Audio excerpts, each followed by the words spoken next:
Here it is. This corner kick could be a big one. There's the cross. He rises to meet it, and it's a car!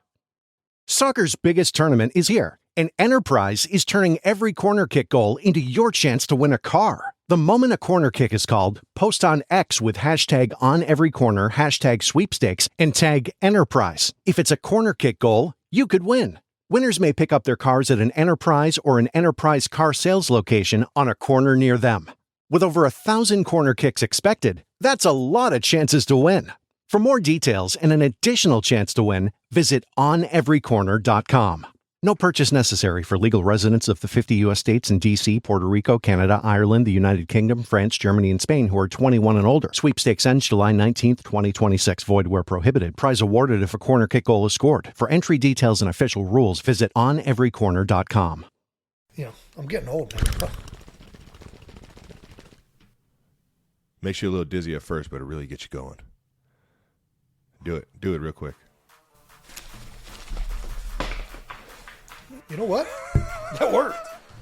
I feel ready to go now. I don't know if that's good for your brain, but I like the way that gets you going.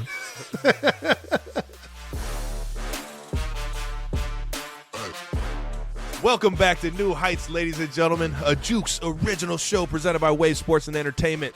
New Heights is a show now brought to you by our new sponsors, NerdWallet. Say what? You heard me. NerdWallet, baby.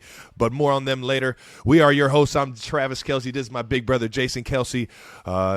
Two cats from Cleveland Heights, Ohio, both Cincinnati Bearcats alumni. New Heights comes to you every single Wednesday, every single week with a new episode. Don't forget to subscribe on YouTube and wherever you get your podcasts, and follow the show on all social media platforms at New Heights Show with 1S, baby. And visit homage.com/New Heights to check out our official merch. Jason, what we got coming up? We got a great episode, Trav. Yeah. We're going to get into the playoffs officially running through New Heights. And we're going to try and recap an insane week to close the season. We're also going to hand out some of our new awards, which we'll get to in a little bit. Not right now. But first, as always, you guys know it. New news. New news. Still the number one sports podcast in the world on Apple and Spotify. Also, Travis, you're starting to branch off and enter some other pod domains. What you talk about? We saw you this week on The Pivot. Ooh, The Pivot. What'd you think? How was it?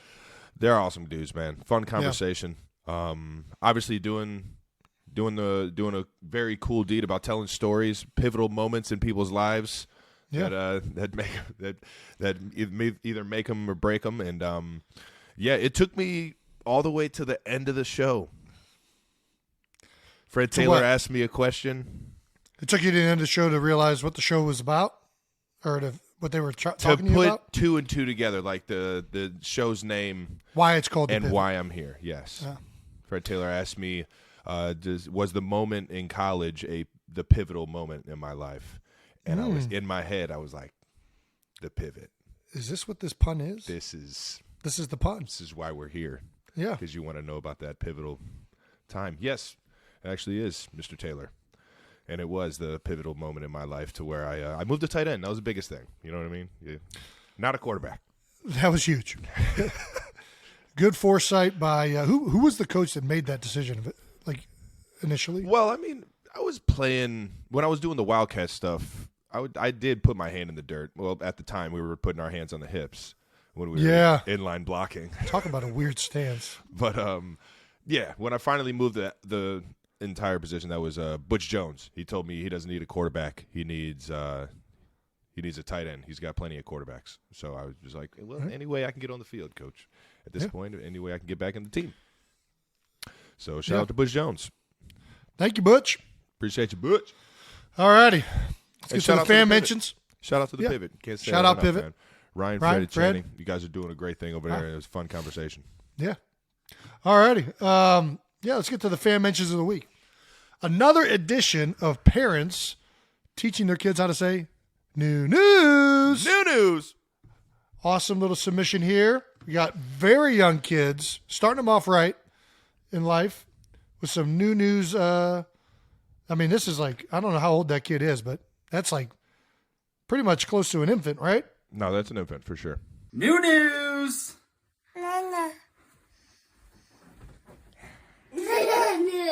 There we go. Little swivel chair. Yeah. You know, I mean, that's what you like to see. You got to love it, man. You got to Yeah. love it. Little did we know we were going to be influencing the infants out here. Yeah. Do you think new news was that child's first words? I thought that's why they posted it, because it was. Oh, no, I don't think that was I mean, it's an easy one to say. explicitly stated. New. Yeah. Well, that's what I'm saying. I mean, I think new is a, you know, you got dada, mama, and now new. New. Love you guys teaching your kids, you know, some new hip lingo. And yeah, I think I speak for both of us. And, you know, we're still looking to sign that baby. We've been waiting to sign babies. Now that we're teaching babies how to say new news, I think we can officially get into the signing baby business. Just give me that magic marker. Don't Yeah. give me that Sharpie. No Sharpie. We also got a big Yeti sighting in Vegas. Yeah, we did. Which I think is a very accurate assessment of your chest hair. Have you ever thought about shaving? Have you ever thought about shaving Big Yeti in the hair? Like it being, you could read it. Like what's that? 40-year-old virgin when they like just wax Big Yeti into your chest hair. Dude, I think you got to do it. I'm not about the 40-year-old virgin. We dude. gotta make this image happen. My eyes are, I'm tearing up. Already just tearing thinking up? about it. I can't. Yeah. I cannot imagine. I think I did my back hair one time. You and waxed your back I hair. waxed my back hair. Yeah, and I was bleeding. You were bleeding. I was bleeding. I put on a shirt, and somebody told me, "He's like, you have like random red spots on your back." I'm like, Was this like a certified professional waxer, or was this like some I guess rinky-dink operation? I just got sensitive skin or something, man. I don't know. Yeah. Wow. All right. Stuff you don't know can happen with waxing. Well, he was bleeding in a 40-year-old virgin too. Was he? Mm-hmm. Oh, his nipples. Nipples were bleeding. That's right. Hey, can't go waxing nature's thermostat there. That's not a. Got to keep them babies sensitive. If you want to have any idea what temperature it is. New Heights road trip artwork. This is probably my favorite fan mention of the week. It's interesting. It's very detailed. I mean, it's got a very apocalyptic feel. I don't know what is going on that led us to this moment in this piece of artwork. There is, but a I story. dig it. For some reason, we have major either dirt or eyeshadow all over. We it's just given me conquered. the regular season. That's Yeah. what it's doing, right? Yeah. We got the mummer's hat in the back. We got the beer in the back. We got an eagle flying with a Lombardi trophy. Lombardi in the back too. We got Yeah. 2 Lombardis up there. Confetti all over the place. This is a really nice It's piece well of art. done. It's well Yeah. done. It's giving me, for some reason, I'm getting major Escape from New York vibes. I don't know if it's because I kind of look like Snake from Escape from New York. Do you remember that movie? Nope. No? All right. Nope. This is way Yeah. over my head. We'll move on. All right. Anyways, that was an awesome piece Appreciate of the artwork. For those listening, if you want to see this artwork, you can go and check out the show on YouTube. Obviously, everybody who's listening on podcast form just got nothing out of that entire segment. So I'm sorry to have wasted 5 to 10 minutes of your day, but Take 5 more minutes and go check us out on YouTube. yeah, gain some reference. There we go. Point of view. All right, here we go. It's time for it's becoming my favorite segment. No dumb questions, Just dumb the people. people. As always, we're going to answer one of your not dumb questions. And this week's dumb question is brought to you by our friends at NerdWallet. If you want to make smarter decisions about your money, check out our friends at NerdWallet. If you want someone to answer your not dumb football questions, ask us. So let's get to the not dumb question. Oh, Brandon Provided Smith. by Brandon Smith at New Heights Show. What animal, if properly trained, would be most valuable on a football team, and what position would they play? Properly trained. Well, as I a love fan that of he had to put animals that in and there. football, I'm a big fan of combining this right here and having this discussion. So I think there's some groundwork we got to establish. this is not a team of animals. This is just one animal. One animal. Right? So we have 10 players, one animal on the field. Yeah.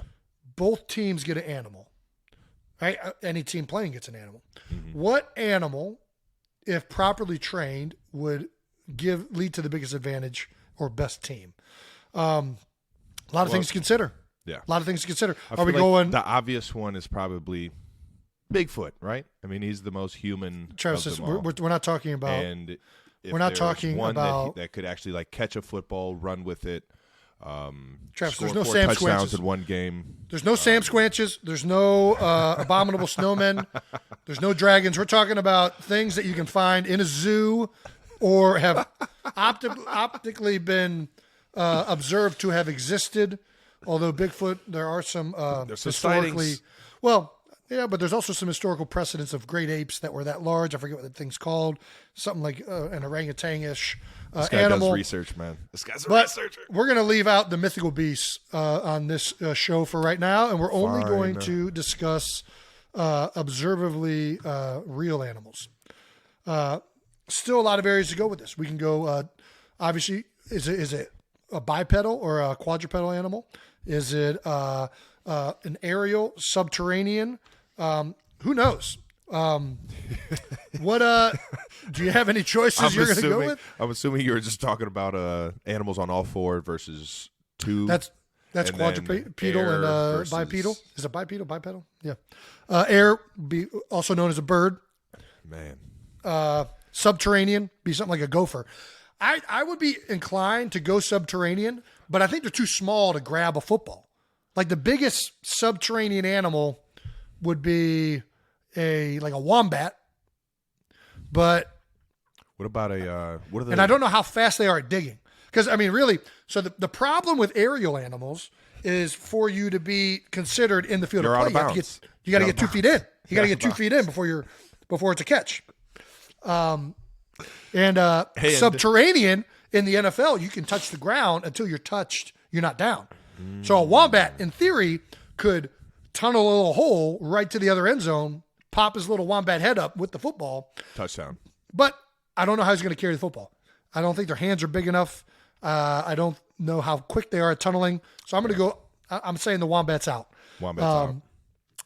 Then you go into just big physical specimen animals. You got gorillas, bear, cheetah, pretty fast. Pretty damn fast. But you got to think, how is this thing going to carry the ball? Yeah, no. What's carrying the ball? You got to go with the old. What was it the bipedal? You got to go bipedal, I think. Bipedal. Well, bears can be bipedal. So can gorillas. You've seen those things at the zoo where the gorilla's walking on 2 feet. You can go bipedal, holding that thing in one big paw. But a bear and a lion, they could also hold it in their mouth. If properly trained, their mouths are big enough. That's why Brandon put properly trained. That's right. Same thing with a tiger. I think the greatest athletes in the animal kingdom appear to be cats. Oh, the cats, yeah. Yeah, Big you know cats. what I mean? Big cats. Even small cats are pretty good athletes, but I think a lion or a puma, I mean, that's an athletic creature right there. I've seen a leopard do some crazy shit. Yeah. I mean, not in person, obviously. But you know what I mean? Anyways, this is all leading to what I think the real answer is, which is an eagle. What? No. Their talons are big enough to hold a ball. But like you said, snap you got the to ball, touch. you give it to the eagle. It's going to fly faster to the end zone than anything can run. It'll just and it's going to touch down. But if we know the Eagles on the field, we just put somebody in the end zone and wait for it to try and touch down, right? You're talking about it has to be in the field of play. Yeah. And we just And if there's grab that one thing out of the thing- ground and throw it out of bounds. So what's taking the eagle? What thing are you putting on the field if it's not an eagle? I mean, You got to choose. you got to go. I would say gorilla. I'm thinking gorilla, man. A gorilla or a grizzly bear. Gorilla or grizzly bear, man. Those things. I mean, if we're going size, you got to go elephant, though. What's going to tackle an elephant? Nothing's going to tackle an elephant. And it's got that big old trunk. You can throw it in there in the red zone. It's just going to come down with any jump ball. No, not an elephant. Elephants, you can't bring down an elephant. Fuck. Right? Is a Yeah, bear you might taking be down an onto elephant? something. Man, that'd be good. Can you trip be an a good- elephant up? I don't think so. It's quadrupedal. It's hard to trip up a quadrupedal animal. It's got three other legs. They can balance on. Man, you got a bipedal. That's when you stick your leg out. I don't know, man. I think Mac Jones it. I still think I'm going Eagle for obvious reasons. Oh, our producers are now informing us we have to give it a position. An Eagle would obviously be a receiver. It would be off the field on defense, which maybe that's why you shouldn't do Eagle. It's not going to be able to play both ways. Ooh, yeah. How's an Eagle going to tackle anything? Elephant can play both ways. Hippopotamus. Yeah. Hippopotamus. Maybe you go hippo because it's an angry animal too. They can move. You need aggression in the field of play. No, I'm still going. I'm going elephant. It's too big.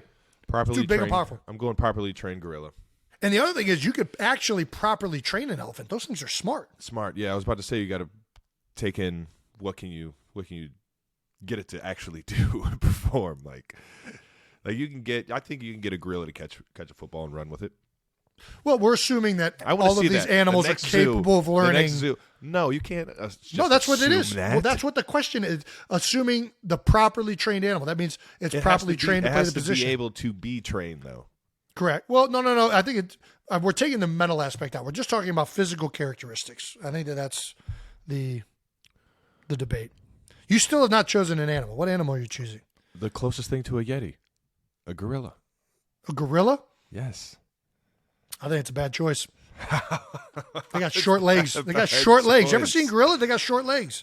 Got long arms, but I'm not sold on the gorilla. They can be both quadro and bipedal. They're also lazy. Gorillas are lazy. They sit around a lot. They're not. But if they don't have good properly endurance. Train it, give a gorilla some pre-workout. Listen, you want to see a stiff arm? That elephant throwing that stiff arm trunk out there, that stiff trunk. That stiff trunk? That stiff trunk? How are you going to defend the stiff trunk? Oh, I just went somewhere else with that. Gosh, always going in the gutter. So, yeah, that does it for No Dumb Questions. Just two dumb people talking about it. No Dumb Questions is brought to you by our friends at NerdWallet. If you want to make smarter decisions about your money, check out our friends at NerdWallet. And if you want someone to answer your not dumb football questions, maybe about elephants playing football, just ask us. Yeah. All right. The other positive about an elephant, I just thought about, elephants always remember. They never forget. Good luck fooling that thing. They're also scared of mice. Maybe you should have picked a mouse then. That would have been probably the best way to counter that. And you can train mice. Yeah, I guess you can. Did we forget about Airbud? Airbud was a... Airbud, yeah. Was it? It was originally basketball. Then they tried to make a football one. Let's be honest. Airbud competed really, really well against a bunch of 10 and 11-year-olds. Full-grown men, they're going to slap the shit out of Airbud shit, okay? There's no way a golden retriever is playing basketball with Kevin Durant out there. This guy's got a good point. Well, let's move on. And before we wrap up Week 18, we should talk about the playoffs. Officially running through new heights, baby. We did it. Number one seeds across the board, baby. Chiefs, Eagles. Double number ones. We are both clinched. Boy, did we back ourselves into that one. You want to talk about, that was, we made it tight. Somehow it happened. I'm not quite sure how it happened. Made it about as hard as you can make it. Football happened. It's a crazy game, man. Did you celebrate? Did you celebrate when you got the number one seed, or was just like, gosh, thank gosh? Hell yeah. You kidding me? Yeah, nice. We were happy. I didn't keep my hat. You guys got number one seed hats? Well, we got NFC conference championship hats. Yeah. It took us to the very last game. We've had a chance to clinch this for the last 2 weeks, and it took us all the way to the wire to get it against the Giants, who were resting. So, but we'll take it. You think it's more of the first seed, getting that bye week? You think it's more physical or mental? Both. Both? It's always both, huh? Yeah, but I mean, physically, obviously, having a bye week is major. The other thing that I think is underrated is you get a week where you're not preparing for an opponent. You're just focusing on yourself. And it's not just players. Like, it's coaches. Like, everybody gets a chance to, do a big-time self-evaluation. You go back to doing drills that you haven't done since training camp. Yeah. You're doing things that really are much more about honing your game as opposed to preparing for someone else. And you try to keep track of this stuff in the regular season, but in the grand scheme of, like, one, trying to stay healthy and fresh, two, trying to prepare for an opponent, you lose track of some of these drills. And so I think it's a great week. You get a chance to go back out there and work some of these technique things that you haven't done for, at this point, 3 months, 4 months. Which drills you doing, Jason? I'm trying to get I love sets on squares. I love sets on squares. Everything starts with your feet. Towel drill? Huh? Towel drill? What's towel drill? Where you roll up the towel, put it on, and get on the track. I don't know which one this is. That's a George Kittle drill. He does it, so I do it. Try to make me a better blocker. He taught us it at tight end U. I don't know what this drill is, so I don't know. You I roll can't up a speak towel. to it. You roll up a towel. You put it on a line. You act as if that's the track. You work on your footwork, 6-inch steps, not take it too big of it. Yeah, I just use the line. Yeah. What do I need a towel for if you have a line? I Well, do believe in. Not everybody has a line, Jason. Well, I mean, we have lines. We have a whole field painted with lines on it. I grab one of the lines. I step over the line. There you go. We got to get this thing back on track. All right. I'm looking forward to sets on squares. I'm looking forward to even just working base blocks and fits with my hands. Looking forward to maybe doing some one-on-one pass sets. Ooh. Pads on? Throw the We're pads gonna on. put pads on. We're putting the pads Throw on. the pads on, baby. You guys not putting the pads on? Huh? Come on now. It's Coach Reid. Come on now.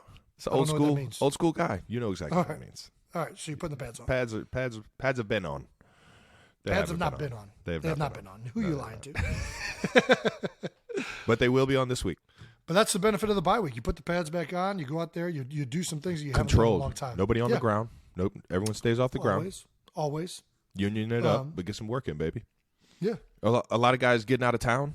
I have no idea. You got guys jumping out of town. I don't know anybody that's jumping out of town. I think it's a good chance to rest up, and you don't want to sit around the couch all week. You want to keep the body moving. You don't want it to get you don't want to get lazy. But right. I don't know too many people that are jumping out of town like they would on a season bye week. That is. Yeah, I don't know. In season bye week. I haven't heard too many people leaving town, but I'm sure that some of the guys will. Yeah, you guys aren't going down to Florida, jumping on a yacht with Trey Songz. No, definitely not. Definitely not. I don't know that I'd be doing that regardless. But there might be some guys doing it. I don't know. I'm not going to speak for everybody. I don't think there's anything wrong with it. I don't think it's going to impact playing a football game the following week. So, hey, if you guys want to go hop on a boat with Trey Songz, go for it. The show. Got that importance of home field advantage, man. You can't say enough about what that means, especially in cities like Philly and Kansas City, man, where you got diehard football fans screaming their tail off and really making it an advantage when you play at the house. Yeah, that's obviously the other advantage of the number one seed is everything runs through your field. Yeah. So, last time we did this in Philly, we had some unbelievably electric environments at the link. I was there. I was there for a few. I think it'll be the same way this time around. I'll be looking forward to watching the games this week, to seeing who we end up playing. Me and you both, brother. Well, before we get to next week, let's get to what happened this past week. All right, now. Let's tee up these 12 bold topics. That's right. We got 12 bold topics to wrap up Week 18 in the National Football League, which is the regular season wrap-up. Starting off with both of our games, we always do this where I tee up the topics on Jason's game, and Jason tees up the topics on the Chiefs game we had this past week. You want to start us off, brother? Let's do it. Let's get to your game first. All right. Chiefs at Raiders. You guys needed to win this one to Vegas, secure baby. the number one seed. In Las Vegas, Chiefs 31, Raiders 13. Let's get to what everybody wants to talk about, this weird play.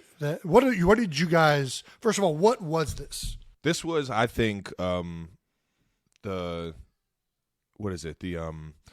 is what happens when a whole bunch of guys just stay in a cube room for so long that they just start making up shit. What can we think of? What can we do that could just throw the other team off, right? Well, that's what the quarterbacks were doing. Quarterbacks, I don't have anything to do with this play. I usually throw my 2 cents in, say, hey, we should do this, we should do that, and I came in on Friday, and this was the play in the red zone. The quarterback room is the one that came up with this play? Yeah, the QB room definitely came up with this one. All right. The old, what do you call it? Snow globe. You guys called it, what did you guys call it? We called it the Arctic Circle of Death. Snow globe left. Snow globe left. Snow globe left. Listen, you guys. Reindeer personnel. It was originally supposed to be like a Christmas game. Reindeer. So it was this supposed to be like a installed Christmas for game. The Christmas game. It's supposed to be a fun Christmas game. So it's been in for a day. minute. Yes, it's been in for a little while. We had to, make sure we called it when in the right time. Being up in, I think it was 3 scores in the third quarter, or fourth quarter. I forget which quarter we actually ran it in. I don't know. You guys are winning. It's one of those plays that gets called. You can't call that down. I mean, you can. Yeah. You can. That's one of those plays that gets called when you're up a few scores and you're just going for style points. It was definitely a style points kind of play. I thought it was a little bit of a, I thought it was only supposed to be for Christmas because a play like that can look like a fuck you play if it's not like, I don't know. You don't want to be a showboat. Yeah, you know what I mean. You don't want to. Yeah, but it's the Raiders, so I don't know. Yeah, I mean, listen, it's the NFL. It's all, I will say everything's live. That's the fun of it. That's the fun of being in a Coach Reid offense. That's the fun of going through a season like this. You start making up wacky stuff and finally put it into a game. It works. You know what I mean? When crazy stuff like that works, it's just a whole lot more fun in the building. There's always one or two of these kind of crazy plays in every week, and you usually don't run it. And you run it when you're winning. Like Not quite. You're like running when you're winning by quite a bit. And I don't care what you guys called it. Snow globe, Arctic death, that's all nonsense. That was Ring Around the Posy. I've seen Ring Around the Posy, and I've seen Ring Around the Tony now. Ring Around the Tony. Yeah. That's a classic childhood game right there. And I thought it was a genius way to try and create deception. And you want to talk about flanking. Listen, you're king flanking. The ultimate flank. That's a flanking play right there. You're right. Over here. Hey there. Over here. Yeah. Just lull them to sleep. Which it was a touchdown, if not for, in my opinion, a really bad call on Creed Humphrey. The ref just had to ruin the fun, man. Yeah. The ref just had to ruin the fun, man. We're all just trying to have a good time. It was so confusing, it confused the refs. That's how you know it's a good play. They can't do that. Not allowed. I don't know what just happened, but that's not allowed. 52. I saw him throw somebody on the ground. Not everyone loved it. Broncos offensive guard Quinn Miners, the Chiefs' little ring around the Rosie play versus the Raiders pissed me off. Okay. Why? I mean, because that's what I'm saying. It's kind of a fuck you play. It is, in a sense. But every play is a fuck you play. Yeah. What are we talking about? I guess he doesn't like it. He doesn't like it. Well, be better. I don't know.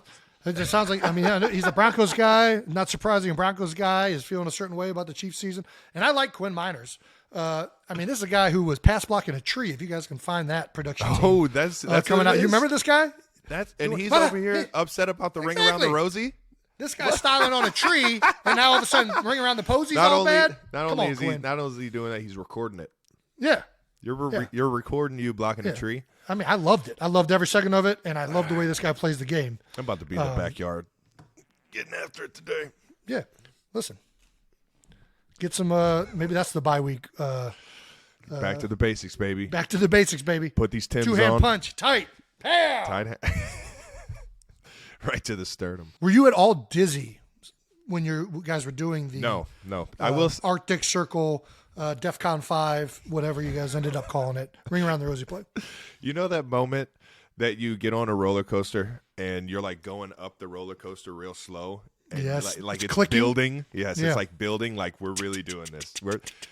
When I put my arms around the guys and we started going in a circle, I was just like, woo!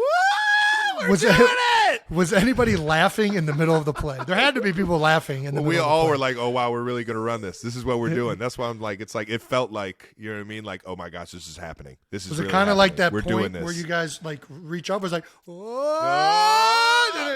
when KT, when the Joker caught it, and I saw him like break that first, like, I don't even want to say it was a tackle, but broke through one of the tackles.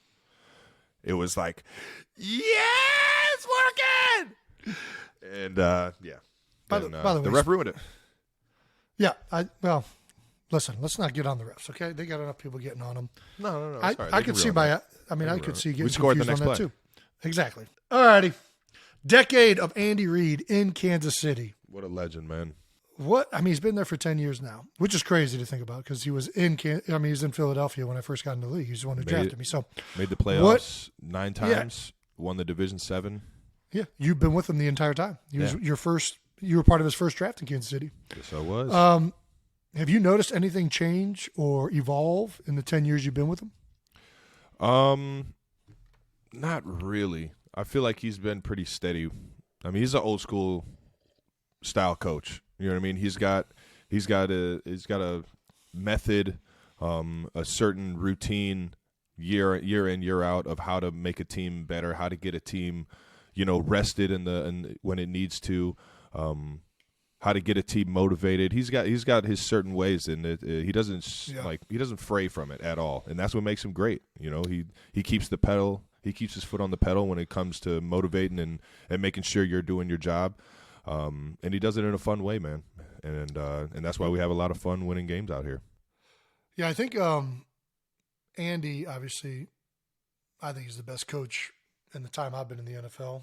There'd be one other guy you could probably consider over in New England. But, I don't think you become the best by continually changing and evolving. I think you become the best and remain there for as long as he has, both in Philadelphia and Kansas City, because of who he is and kind of like his natural ability to lead, his natural ability to, get the best out of the people around him. Yeah. To manage human beings, emotional intelligence. Andy Reid has all of that stuff. And,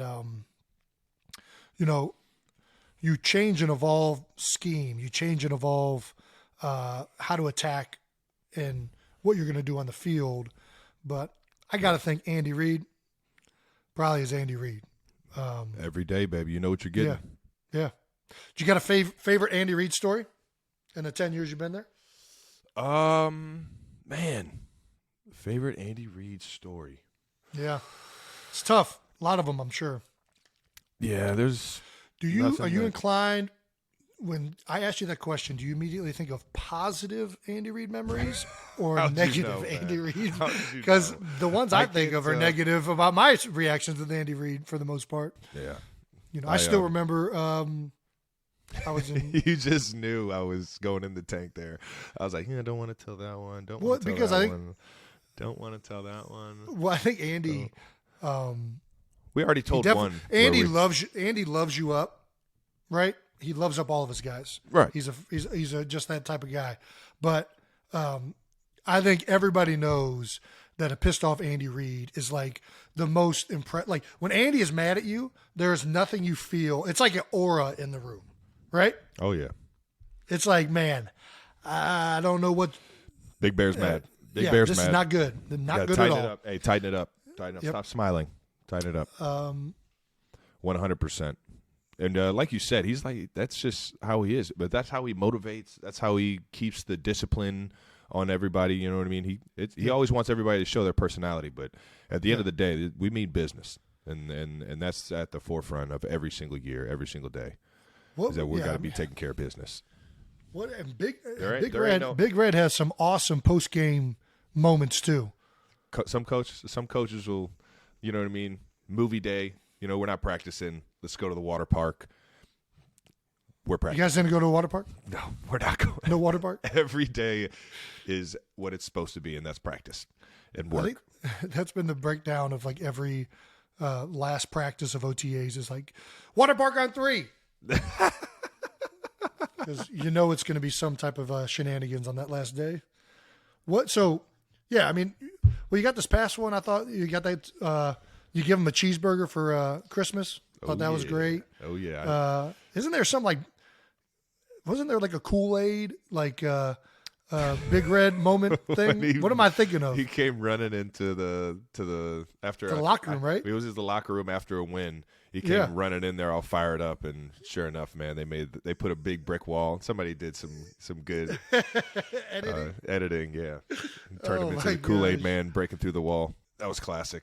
I don't know. My favorite Andy Reid stories are probably my draft day. I think we had. I've already told that story. I got a pretty good one that happened just a couple of days ago. There you go. I was feeling it after last game, and we had a short week this past week. So I think who was it that we played? It was the Broncos. So we played the Broncos, got banged up, took a few big hits, and I'm trying to go to work on a Tuesday, and we have walkthrough and stuff. So I'm walking around out there in some like lawn mowers, like some shoes that I've had in the closet or in my locker since like 2015, and I got this long sleeve on. I probably hadn't had a haircut in like 2 weeks, and I'm moving 10 times slower than everybody else. And Coach Reid, we're watching the film afterwards, and we're just watching walkthrough. He pauses, circles me with the laser, and says, "This is what 7-on-7 at the retirement home looks like." And I didn't say shit. Yeah. I'm just the oldest one in the room, moving the slowest. Yep. Just like, it's a good one, Big Red. Got note taken. All right, pick that up next time. He's got little sayings like that, man, that make it fun. It's hard to. That's one of the reasons it's hard to do a favorite Andy Reid story, because like it's all of the best stories are only good because it's Andy Reid, and his like personality and who he is makes all of these moments memorable and impactful. We need to talk about a quote from you. Everybody's always asking how the heck I get open. Mm-hmm. I'm like, well, I got Coach Reid, baby. Big Red. When you got Coach Reid, he can get anybody open. He can get my dad open if he was out there. Big Ed. That might be the one person he won't be able to get open. Let's be honest. Big Ed ain't getting open anywhere. He ain't got no knees, man. No, the knees don't work. He's got new knees. He's got new knees? He's got new knees. New knees!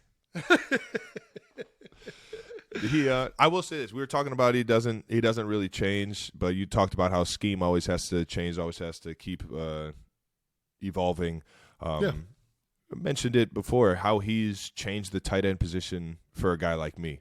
What the tight end looks like in this offense is way different than what it was when I first got into the league, especially here in Kansas City with Alex Smith and then Pat. Having Tyreek out there changed a lot of what we were doing and the type of routes that I could run. But Coach Reid nonstop evolved this tight end position for me, and I can't say how much I love him for that. Coach Heck, Andy Heck, our offensive line coach, run game guy, also helped transition me into that role, seeing how much the RPOs have changed the tight end position in the offense in general. And with that, it's just like the evolution and Coach Reid being the creative genius behind it all. A lot of people don't understand. Coach Reid was a tight end coach in Green Bay. Like, he understands the position. Yeah. He was an O-line coach at other spots in college. Coach, yeah. So he gets the grand scheme of things for sure, and he understands the type of mismatches a tight end can have. So I owe a lot of my career, if not all my career, to that big guy. So cheers to 10 more. Yeah. Sum up this season in one word for the Kansas City Chiefs so far. I don't have a very big vocabulary. This is going to be tough. Doesn't have to be a big word. But it has to be meaningful. You know what I mean? And I don't know meanings. I would say one word: as planned.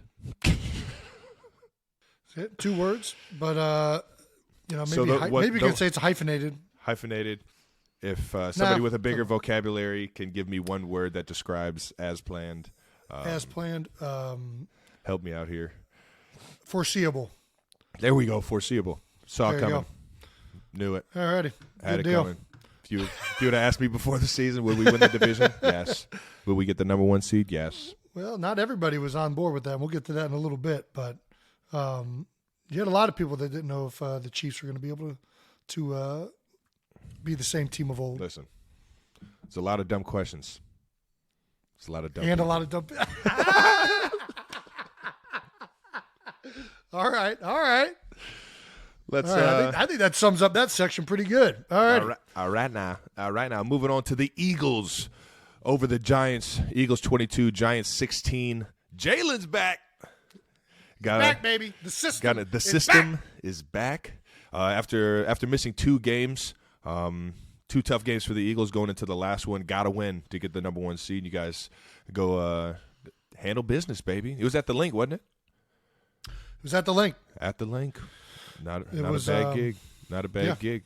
At the Link against the Giants. What was the prep like this week for Jalen? Was he out there? Was he practicing every single week, or I don't want to get into it, or every single day, or he was. That's what's up, man. He was out there every day. Obviously, still a little banged up and not 100% healthy. So the full system was a little bit different, but man, he's been itching to get back out on the field, and you can see it on his face. He's a guy that always wants to be out there.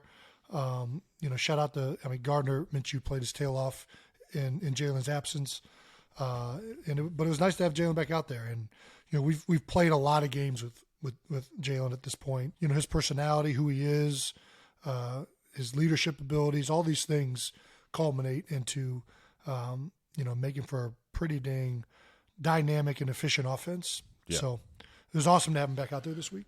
Well, he was in quotes saying, I feel like coming into this game, I've been pushing myself beyond measure to try and be available. And as you would expect, absolutely nothing else, nothing less from him as a competitor and just a leader on that team. But is it harder to get ready for a team that really doesn't have much to play for? It's definitely different. Yeah. Yeah, I think when you're playing a team that already is clinched and you don't know if they're resting, who's playing, it just leads to more unknowns that are going to happen on game day. You don't know what personnel is going to be out there. The coordinators are likely not going to stick to the script that they're usually sticking to with the starters out there. I thought, it's one of those things where you got to be ready for anything. And, a few more curveballs. Yeah. Yeah. And, you're waiting up until game day to find out who's playing. So obviously Giants elected to rest a lot of guys. But man, Wink was dialing it up. Their defensive coordinator wasn't holding back. Their coaches obviously are a big reason that they've been so successful. I think it certainly wasn't easy. That's for dang sure. You always got to be ready for those special teams fakes, man. Those games. Yeah. Well, they did a surprise onside for the second half. Get it? Did they get it? They did not. They missed it. But it's unfortunate. You're right. Yeah, you always got to be ready for that stuff. Eagles offensive records. It might be the best Eagles offensive season of all time. If you're looking at these numbers. Statistically, I think, even better than the Dream Team. Yeah, I think it's in some ways like all these numbers from here on out are a little bit different because you have another game. 17, yeah. But, a lot of these numbers were set in place long before this last game. Yeah. So I hear you on that. But A.J. Brown, most yards in a season for his career. Or actually, I think Mike Quick's record, Mike Quick.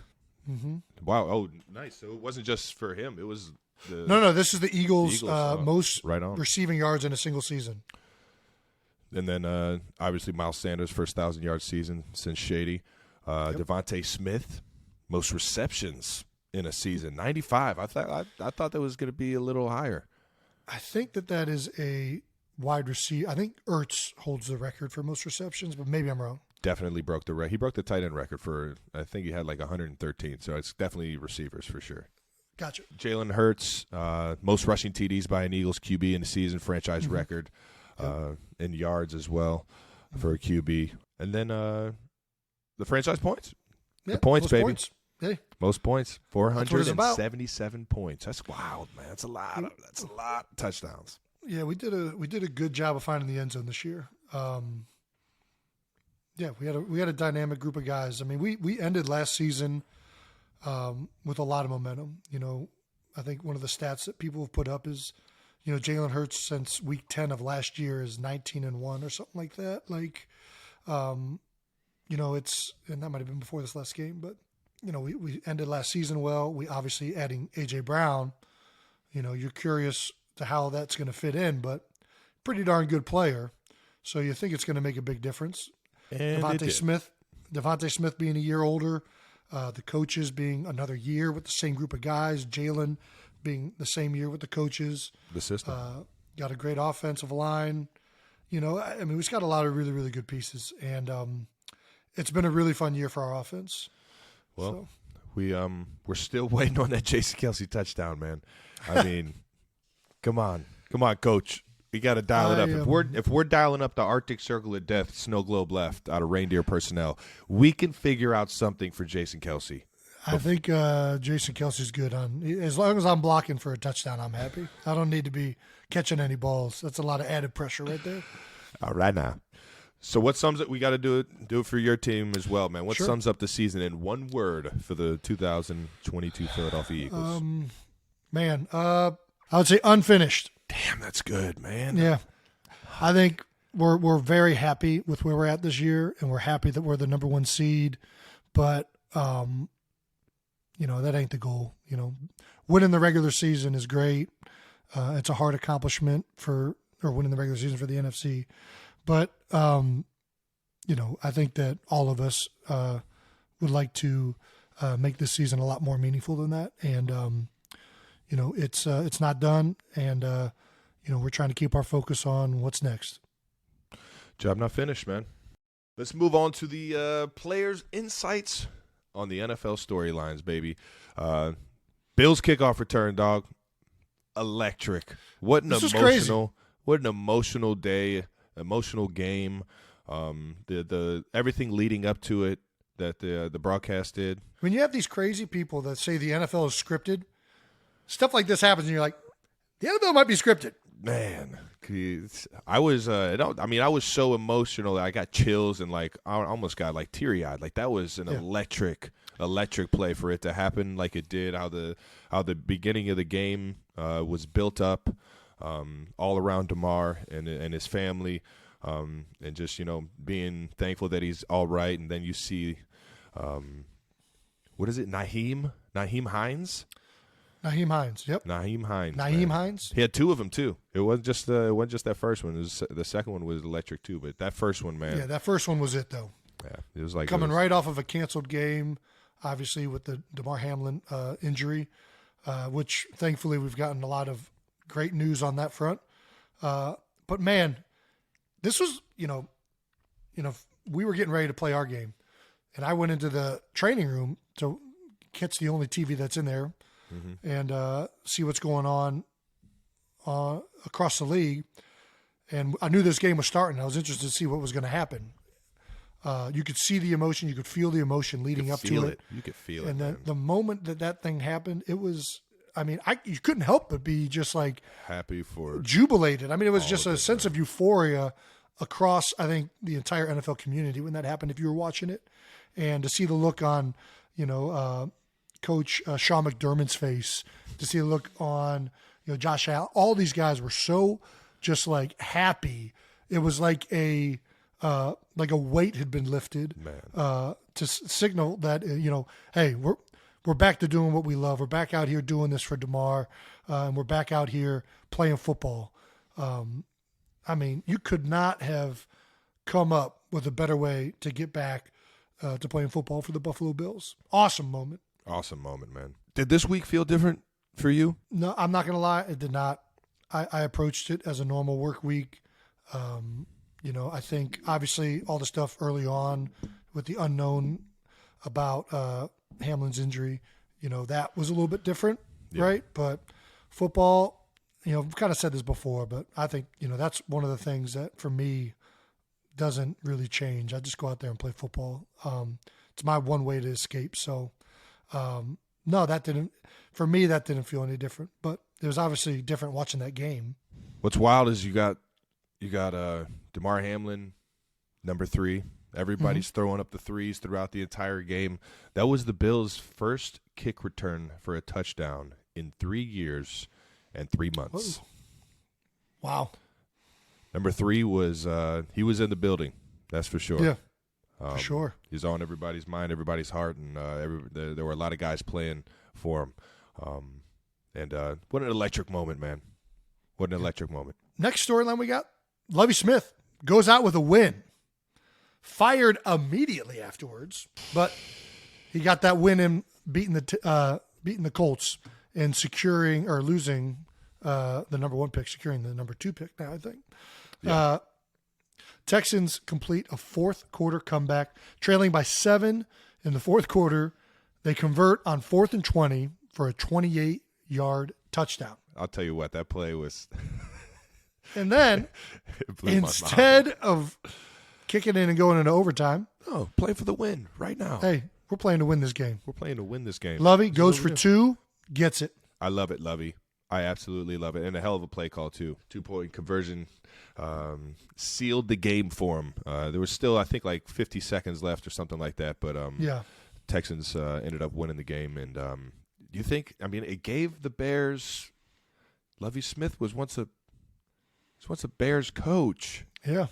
Do you think he might have knew and was wanted doing a little to bit of undercover I don't know, man. I don't know. That's awfully. It's interesting. That's awfully conspiratorial.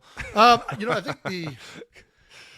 it is. It is crazy. The Texans lose obviously the 1st and 32nd picks, but I don't know. For me, I'm always a fan of playing to win the game.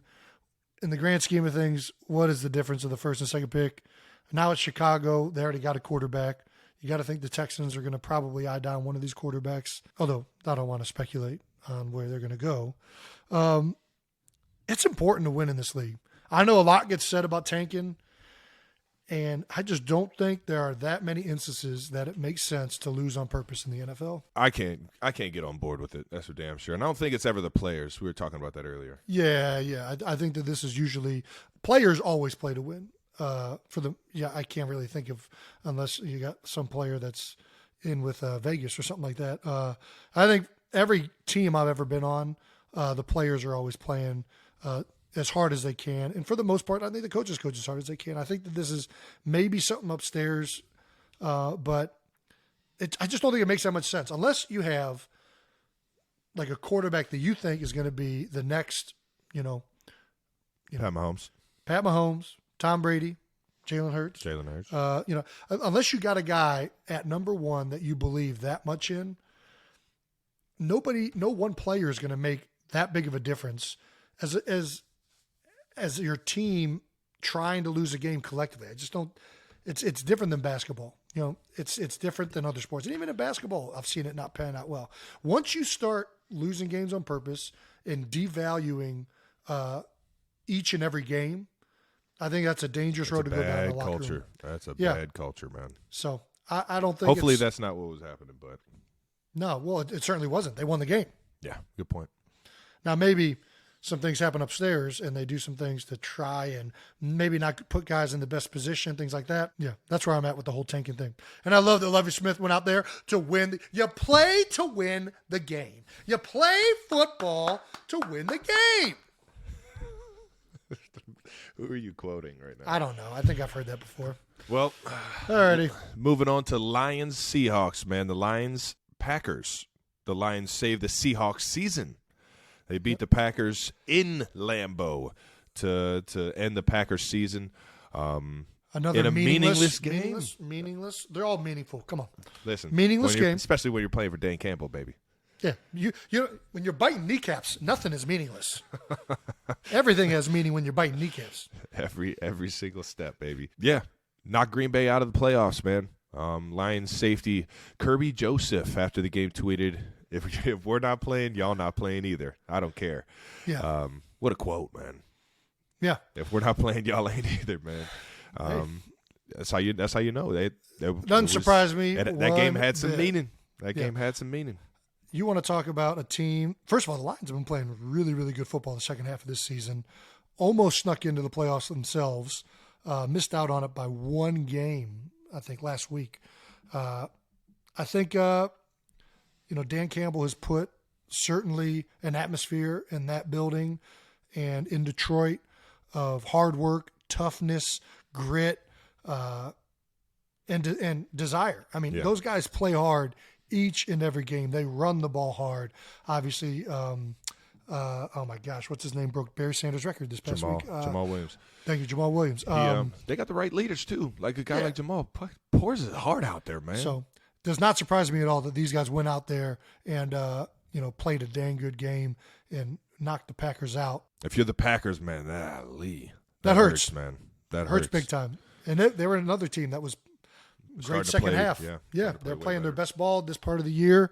I think both of these teams would have been incredibly dangerous in the NFC playoffs because they both were playing their best ball right now. And, you knew this game was going to be meaningful and a tough one for either one of them. Is this Rodgers' last game, do you think? No. Well, last game in Green Bay. They just extended him. I don't think he leaves Green Bay. I think he stays in Green Bay. I feel like every season, though, is a big question on whether or not Aaron Rodgers is going to keep playing football. Well, that's what happens when you get old. Keep playing with Green Bay. Listen, when you get old, people want to know, hey, are you still going to be willing to potentially hurt yourself for money that you largely don't need anymore? Everybody loves to play the game of, if he was on a different team. Yeah. I mean, that's like their favorite game to play in the offseason. This is like the last 2 years with the San Fran. Last offseason, Green Bay started off bad. Everybody's like, "Oh, Rodgers is done." He ends up winning the MVP. This year, everybody's like, "Hey, Aaron Rodgers ain't got it anymore." They end up being one game away from making the playoffs and an incredible second half of the season. So, I don't know when Rodgers is going to hang it up, but it's going to be on his terms. This guy's, obviously one of the best to ever do it. Yeah. And he's I don't really know where I'm going with it. Who knows if it's his last game, but he still got it. I know that. He definitely still got it. All right. College coaches in the NFL. Kingsbury. Let's talk about it. Let's talk about it. Kingsbury fired in Arizona. With Kingsbury and Matt Rule out, there is obviously no more college coaches that are head coaches in the NFL. Why do we not see more college head coaches make it in the NFL, at least successfully? I think because the money's better in college. The money's better in college? Is that true? I mean, you look at all the top dogs in college, and they are making like Big north of time 10 a year, I think. Yeah. I don't even know if there's an NFL coach making that much. Well, John Gruden famously was making over $10 million a year when he signed that 10-year, $100 million contract or whatever it was before he got fired. But he was making 10 a year. I think there's head coaches making 10 a year. It's not the norm, which it does seem like these big time college coaches are all making something like that now. Yeah. Either way, though, I don't necessarily know if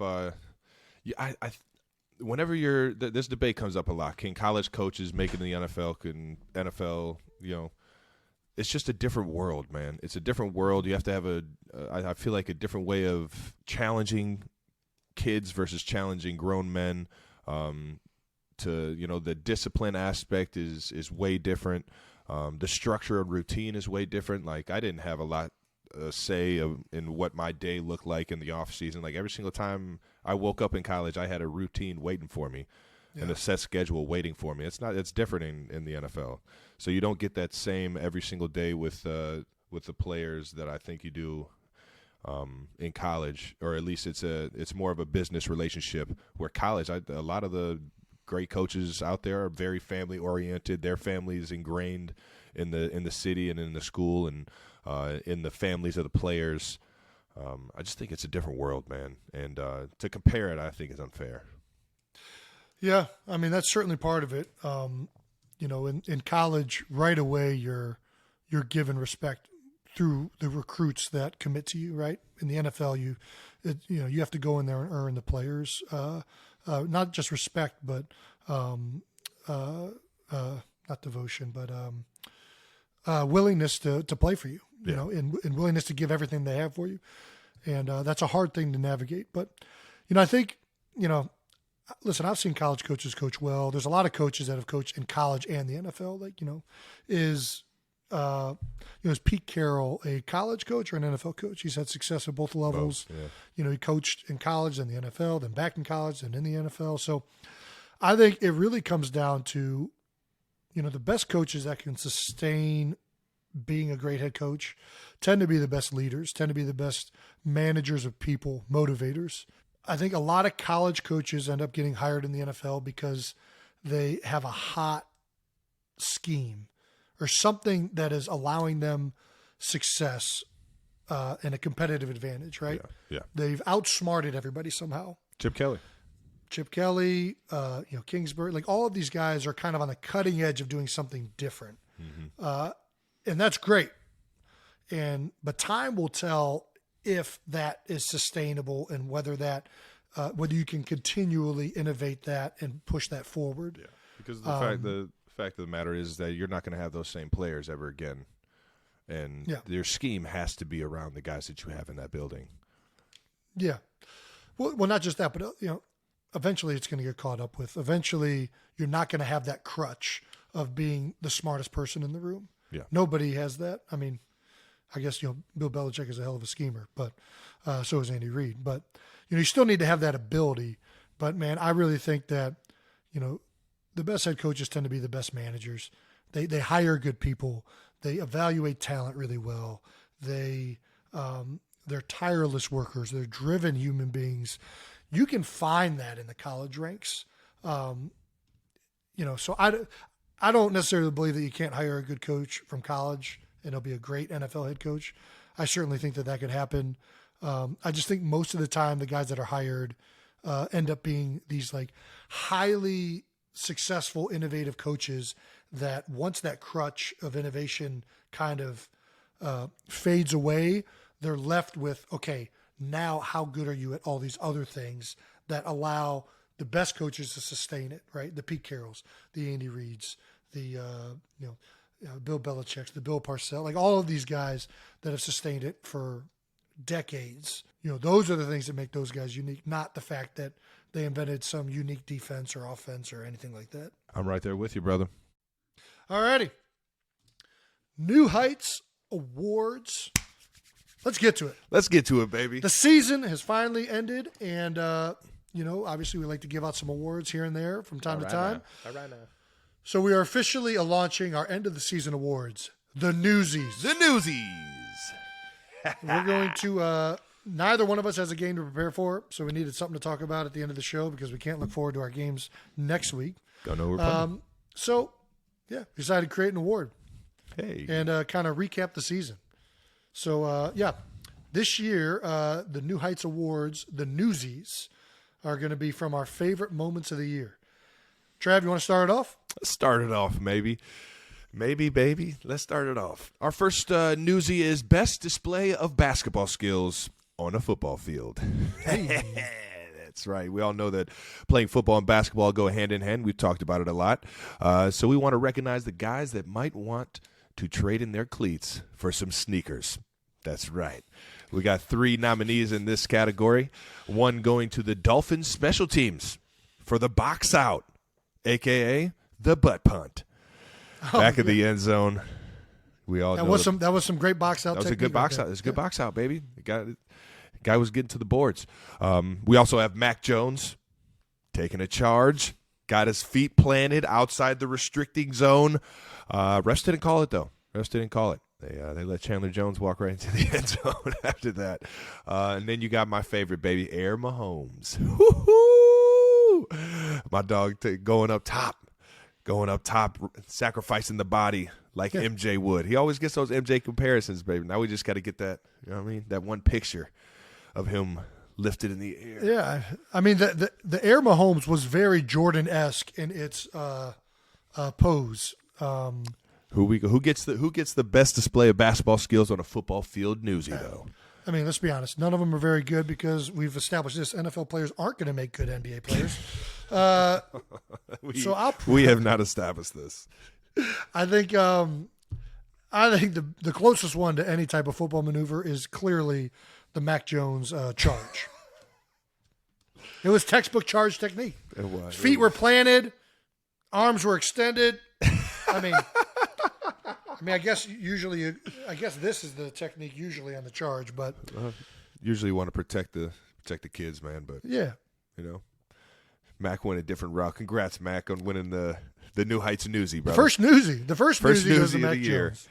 goes to Mac Jones, baby. All right, we're taking the starting. charge. I'm sure he is not going to find this funny. He won't, but what can you do if you can't laugh? You know what I mean? Yeah, we've all been a part of things. Yeah, it's one thing if it loses the game, though. It's true. It's a good point. And they've missed the playoffs by one game, so that is, those are all really good points. All righty, here we go. Did we just become best friends award? Ooh. So for this newsie, during the season, we met a lot of new people. So we want to recognize some new guys that we may actually want to hang with outside of football.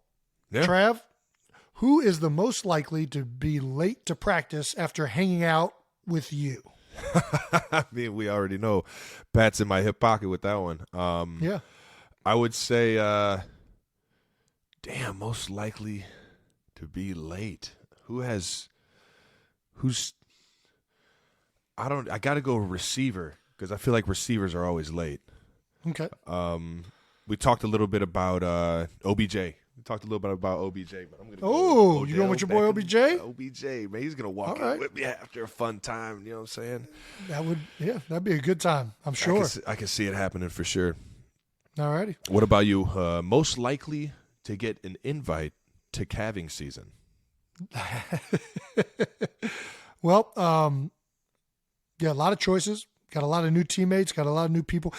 That has been one awesome thing from this show is the amount of camaraderie that I've felt from other NFL players and support of New Heights. And one of the guys who has been out on the Twitterverse and who I would love to take to calving season, I got to go J.J. Watt. Nice. He's also coincidentally from Wisconsin, so I got to think he's been to a calving. He's definitely experienced. Land of the cheese? Yeah, he's got some experience with calving. The original ice bath. He's big on cutting a hole in the lake and just jumping in. Yeah, that's the Wisconsin way. That is. Also the Cleveland way. All right now. Moving on to our next newsie, New Heights Stat Line of the Year. Hey. That's right. Look, we all know that only certain stat lines matter on this show, and it's typically not the good ones. So we wanted to recognize our favorite stat lines of the year. We got a few nominees. What are the nominees? Obviously, we got the most butt stat line of all time. 7 receptions, 25 yards, but 4 tutties by Al Bundy himself. Al Bundy stat line. Yours truly. And then we got the Eagles actually being 92% on QB sneaks. Like, that's an actual. We're a tad short, I think. It was at 88. Close. It was at 88. Did you guys run any these past couple weeks? We missed one against New Orleans, but I don't know. I hear all sorts of numbers thrown out. There's a reporter came up to me and said we were 91 afterwards. I don't know. It counts. Your guys are 91 now.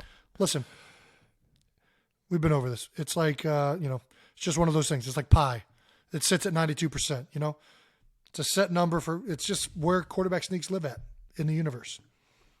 All right now, and then we got Derwin James' season. 64 tackles, 5 tackles for loss, 4 sacks, 2 interceptions, but the best stat line, a fucking power bomb on the goal line. Oh, you're missing the other one. I felt every bit of that. What? You're missing he signed a baby. He's the only one of us who has signed a baby. I thought you said you signed one. I said I would. I'll sign a baby. I'll tell you what, though. He is patting the stats over there because only one in the league that can record that many tackles, that many sacks, that many interceptions, power bomb a 265-pound man, and sign a baby all in 1 year. Tell you what, that's a season right there. What else can we stack on top of that? I don't know, man. Who you going with? Who gets the newsie? Listen, these are all great nominations, but your Al Bundy stat line has only happened one. I challenge anybody to find you had 4 touchdowns and your yards per reception were less than the amount of touchdowns you have. You have less than 4 yards per reception, and you have your touchdowns are more than yards per reception. I mean, it's a crazy stat line. I don't think anybody else has ever done that in the history of the game. Nobody will ever be that buns until you get to the goal line. And then that great. And then that great. That's a great stat line right there. I won a Newsie! Let's go, man. Alrighty. Shout out to Al Bundy, man. On to our next Newsie award. We got the Shit We Didn't See Coming award. What? Every NFL season, there are things that happen that no one sees coming. So this Newsie is going to give a little shout out to the things we didn't see coming about this year. All right, First nomination is head coach Jeff Saturday. Didn't see it coming. Nope, I don't think anybody saw that one coming. Nope. Second nomination, we got Jaguars in the playoffs. What the fuck? Didn't see that one coming. After last season's debacle with Urban Meyer, I don't think anybody saw that one coming. Third nomination, we got the Chiefs getting the number 1 seed. We alluded to this. Who the fuck didn't see that? I saw it I coming. think, well, of course you did. I foresaw it. Tyreek Hill didn't see it coming. I think there are a lot of people that did not see the Chiefs getting the number 1 seed. Old Will Compton, our friends over at Busted with the Boys, that's definitely right. didn't see it coming. That's right. And the fourth nomination, Seahawks making the playoffs with Geno Smith. I mean, all Didn't 4 see it good coming. nominations. Didn't see it coming. I All think, 4? No, what? What? Take us off of there, all right? I saw that shit coming. Travis, you should be proud of this. A lot of other people didn't see it coming. Just because we saw it coming doesn't mean other people didn't see it coming. A lot of analysts were not high in the Chiefs going into the year. Well, we all got to talk about something. That's true. Hot take. Hot take. I mean, there's only one right answer to this. The shit we didn't see coming award. Which one? Jaguars. I mean, we did not see that shit coming at all. I got to agree. I think what Doug has done there in his first year is pretty remarkable, especially with where that team was at and kind of the mockery it could kind of become last year with all the shenanigans. You want to talk about a complete 180, man. Yeah. I mean, these guys play hard. They play for each other. And now they're in the playoffs 1 year after finishing 3-14. Yeah. And they're playing good football right now. They could do some dangerous things in that AFC. Yeah. Started 3-6. They've won on a 6-game winning streak. They're in the playoffs. How about that, man? Dougie P. Obviously, we love Dougie P. You can't throw it all on him, but that culture change is definitely a lot to do with what's going on in there. Yeah, I mean, if there's one coach that can heal a group of guys and get people to fight for each other, my man Dougie P's got it done. Way to go, coach. And also, the other reason we're choosing I just want to make that Jaguars coach's jersey swap with his coat. I want to make that coat a little bit more valuable. So the Newsie goes to the Jaguars, hence Doug Peters. You think getting him a Newsie is going to fucking make it more valuable? I mean, it might. It might. I don't know. It might. It makes it more valuable to me. That's all that matters. All right now. All right, last award, we got the Not Playing Dress Up Award. I think this is obviously an allude to who had the best pregame outfit, game day fit. That might be. We got a few nominations. We got the first nomination, Brian Robinson's big hat. The big hat. I mean, that ended up being that was a great day. The league ran with that one. The league ran with that one. And now a lot of people have one. It's become a thing. Big hats have become a thing. He is a fashionista for that one. He's a trendsetter. Yeah, Brian Robinson's friend who owns the big hat company has got I hope he's getting royalties from that thing. That has turned it into something that was nothing is now all of a sudden something, all because of Brian Robinson. Second nomination, we got Jason's 51st dates. Jason being you. Yeah, I have a little bit of upset that this is up there because that was clearly a dress as, not a dress up. But we can include it. Travis, you're up here obviously for every single week. You having a new game day outfit. It appears if there was a dress up poster everyday child, outfit. If there was a dress up poster child for the NFL, it would be Travis. It would be a picture of Travis Kelce right there, and one of his any outfits he wears every week. And then the last nomination, Jason, every day. It's not just a game day. It's an everyday outfit. You are pretty styled up every day. All right now. Last nomination we got is the Lane Johnson dress, which I think is another dress as, but we'll include it in the dress up award when he dressed up as me for Halloween. I mean, that wins. Yeah, That was the best. That was the best one. Congrats, Lane. I got to agree. I think that was clearly the best outfit of the season. It's still my Twitter profile pic. I loved it so much. Nothing brought me greater joy than watching my good friend walk in impeccable style, mimicking me. Impeccable. The Ocean Drive shirt. The moxie he wore with it he carried with it was phenomenal. Way to go. Well, Lane, congrats on the New Heights Newsie, brother.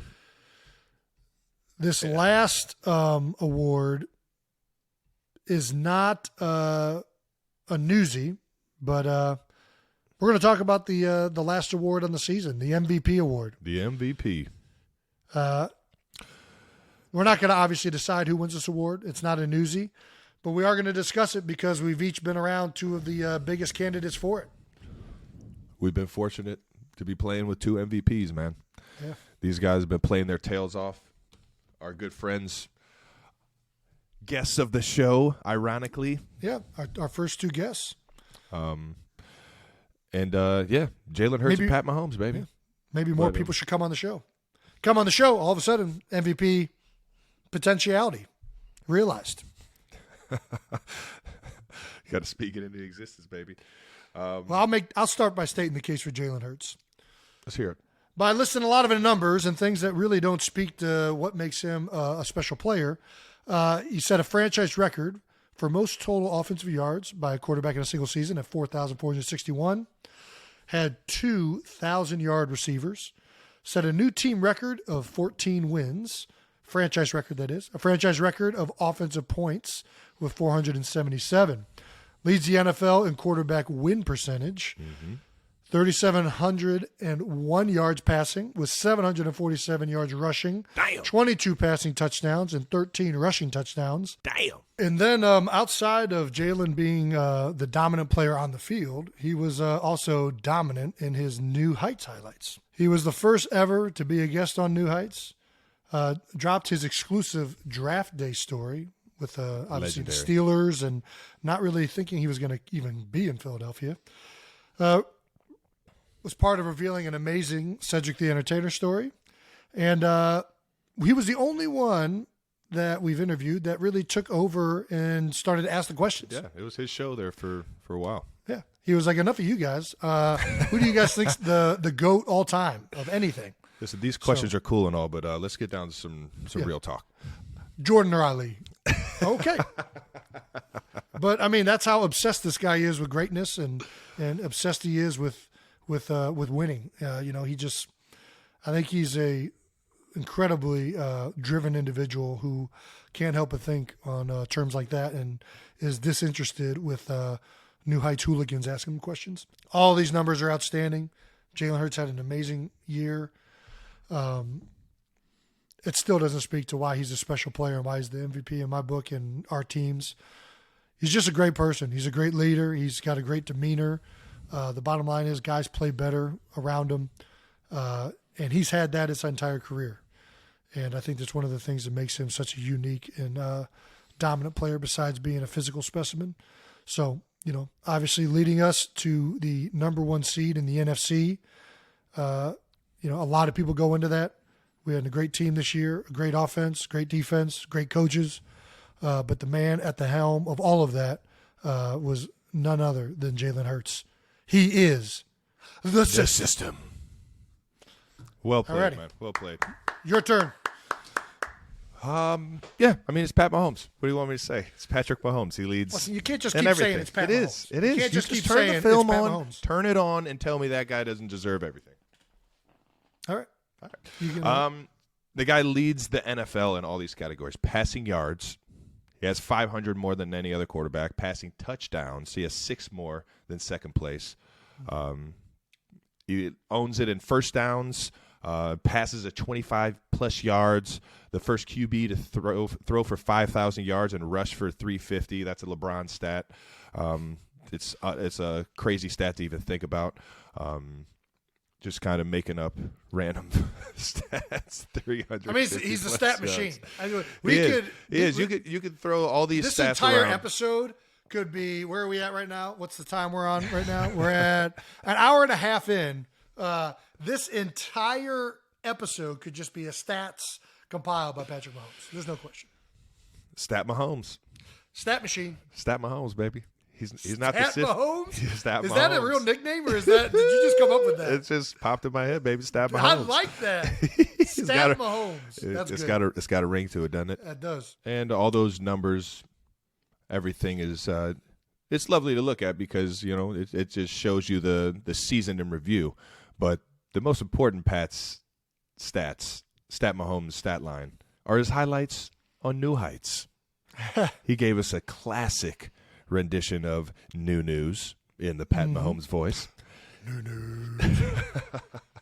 Dropped his exclusive draft day story with Nagy and Reid. That was epic. Epic. Loved every second of hearing that one, especially knowing the two guys.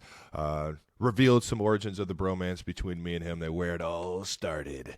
And used our show as a part of his pickleball investment announcement. Told everybody what he was doing in the pickleball world, and sure enough, I'll probably be, trying to get on their team here shortly. I just got to get my skills together. That has got to be one of the first things we're off-season activities. We're getting some pickleball in. Got to. Cannot wait to dominate all of you guys. But that doesn't even tell you why he's the MVP. Like I said, you turn on that film. The guy's throwing the ball, no looks here, no looks there, breaking tackles, running around like a madman behind the line of scrimmage, throwing it across the field. You watch the Kansas City Chiefs play, and this team goes as that guy goes. Yeah. It is what it is.